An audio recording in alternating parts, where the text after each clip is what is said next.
അപ്പോൾ നിങ്ങളിപ്പോൾ കാണാൻ പോകുന്നത് നേരിച്ച മഴയാണ് ഗൈസ്. ഇപ്പോൾ നിൽക്കാതെ പെയ്തുകൊണ്ടിരിക്കുകയാണ്. ഇന്നലെ രാത്രി തൊട്ടേ തുടങ്ങിയതാണ് ഈ മഴ. എങ്ങനെയെന്നറിയില്ല ഗൈസ്. ഇനിയിപ്പോൾ നമ്മളിവിടെയൊക്കെ മഴ വന്നെന്ന് പറഞ്ഞാൽ അപ്പോഴേ തന്നെ എല്ലാവരും വെള്ളം കാണാനും അങ്ങനെയൊക്കെ പോകാറുണ്ട്.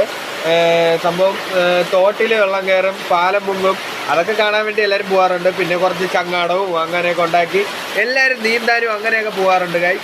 അപ്പോഴിതാ ഇതുപോലെ മഴ നിൽക്കാതെ പെയ്യുകയാണ്. എങ്ങനെയാണെന്ന് അറിഞ്ഞൂടാ. ഇനി എല്ലാവർക്കും ഇതുപോലെ വെള്ളം കാണാൻ പോകേണ്ടി വരും.